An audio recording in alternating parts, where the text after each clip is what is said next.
I wonder if you could just tell us about how you became involved in the project. Well, I don't know if any of you remember an episode 2 Christmases ago. Hold on, who are you? I'm the Doctor. Simply the Doctor. The one, the only, and the best. Rosita. There was a guy who thought he was Doctor Who as well. And he was in fact acted by a man called David Morrissey, who lives next door to our house. So we went to watch it in his house. And afterwards my children said, why don't you do Doctor Who as well? So I said, all right. And then we spoke to Stephen. And so I did it under orders from my children. When you've written the script, do you just go into sort of detail about how you imagine the monster will look, or is that something that kind of comes later on? I had some ideas, but Johnny was the guy who was going to eventually have to deliver the monster. So it took us a while to decide, whether it was going to be there for real or CGI or how it was going to work. How did you visualise it the first time when you put pen to paper? How did you visualise the monster? Scary. Scary. Literally, that's all. I have no visual imagination, so. Amy's a circle with a smile and 2 dots, and the monster's a bit fuzzy. So I was really up to Johnny and the team to really work out something that they thought would work. How much freedom do you have as a Doctor Who director, in the sense that obviously there's a look to the series, and presumably there are things you can and can't do, and particularly in this episode because there was a lot of work around obviously the Vincent van Gogh storyline. And trying to recreate his paintings and the look of his the location and so forth. How did that work for you?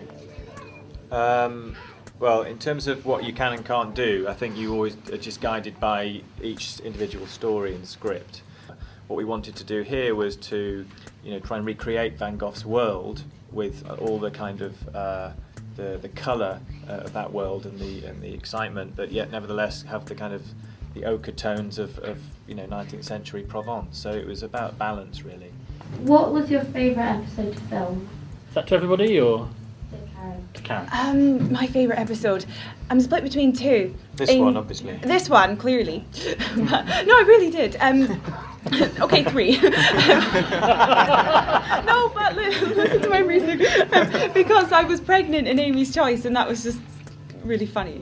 For me, hopefully for other people as well. And also the very last episode, episode 13, the second part of the finale, because Amy's story comes to this big climax, and it was just really interesting. How did the TARDIS move? Like, say you're in one place and then it moves to another place. How did it do that? Right. That's one that's puzzled me as well, actually. Okay, here we go. Basically, to get from, say you want to get from like our sun to the neighbouring sun, right?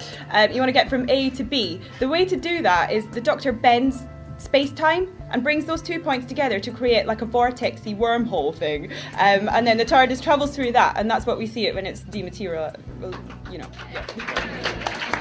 Dad, Yes. Quite a young Curtis in the audience. if you wanted to write an episode before this one, which one would you write? Well. What a very good question that was, Richard. Yeah. In our family, we liked the episode called Blink a lot.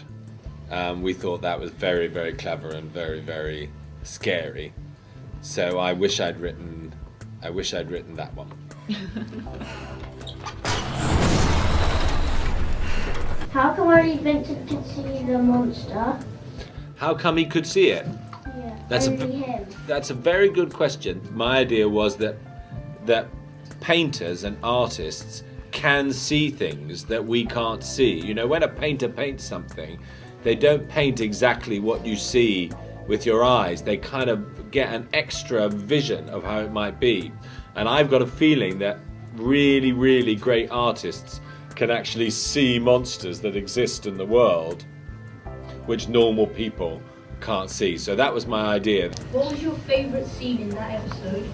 Oh, I've got 2 again.